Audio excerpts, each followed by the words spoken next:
Asante sana Mheshimiwa Spika, na mimi niweze pia kuweza kumuunga mkono Mheshimiwa Bensouda kwa kuleta swala hili ndani ya bunge. Mheshimiwa Spika, Mheshimiwa Spika, ni dhahiri walimu wengi ambao wamesomea na wamesha graduate, wamepata vibali vyao miaka mingi sana, wamekaa bila kupata kazi Mheshimiwa Spika, wakati wenzao wa nyuma, wadogo zao wamekuja nyuma na wamepata nafasi ya kufanya kazi Mheshimiwa Spika. Na Mheshimiwa Spika, sio nafasi ya kazi tu, hata wale ambao wako kazini Mheshimiwa Spika, wakati mwingine unapata mwalimu amekaa miaka 14, miaka 15, miaka 18, hata promotion pia hajapewa Mheshimiwa Spika. Kwa hiyo hali ya walimu katika taifa hili pia Mheshimiwa Spika ni ya kusikitisha, kwa sababu hawapati ile haki sawa.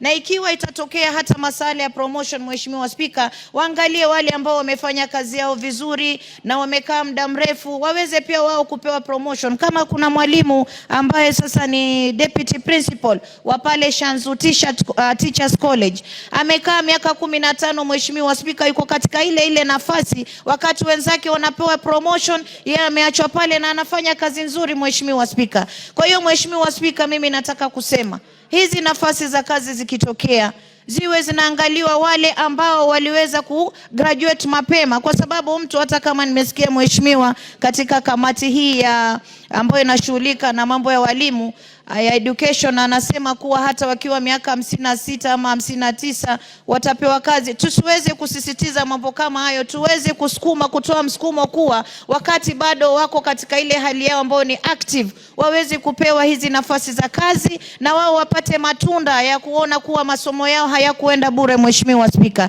Na Mheshimiwa Spika, imekuwa ada katika taifa hili, na mimi niweze kusema hata kuna watu ambao wamepewa position katika sekta tofauti ambao pengine walikuwa ni political rejects na mambo kama haya, na kuna watu ambao ni professionals ambao wangeweza kupewa nafasi hizi wakafanya kazi nzuri. Sasa unapata wale ambao walianguka pengine kiti cha siasa, ameenda amewekwa sehemu, badala ya kufanya kazi vizuri, anakuwa sasa yeye ndo anaweka tumbo lake mbele, kwa sababu hata ile nafasi amepewa pengine si professional katika nafasi hiyo Mheshimiwa Spika. Kwa hiyo Mheshimiwa Spika, mimi nasema ikiwa Kenya tunataka kuipeleka mbele sawa, tuwapatie wale ambao ni professionals katika sekta tofauti waweze kuongoza, ndio waweze kusaidia rais hata kupeleka Kenya mbele. Lakini kwa walimu nasisitiza, walimu wapewe nafasi sawa. Ikiwa nafasi zinatokea, wale walio graduate mapema wapewe hizo nafasi mapema, wale ambao wanafuatia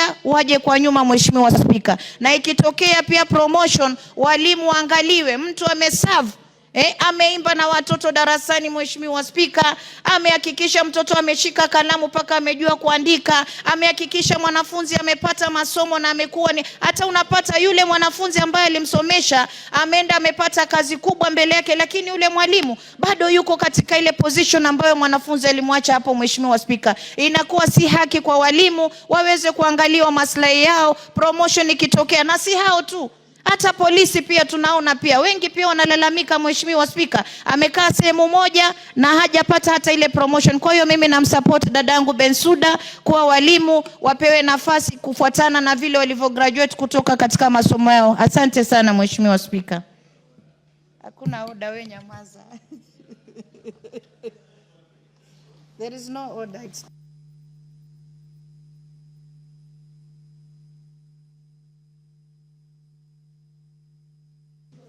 Thank you. That's a very interesting speech from the Honorable Zamzam. Yes, I want to come to my point of order. Honorable Speaker, you see, I want to say that there are no political rejects. And people who lose seats in Parliament are also professionals. Some of these people that lose seats here are professionals, Honorable Speaker.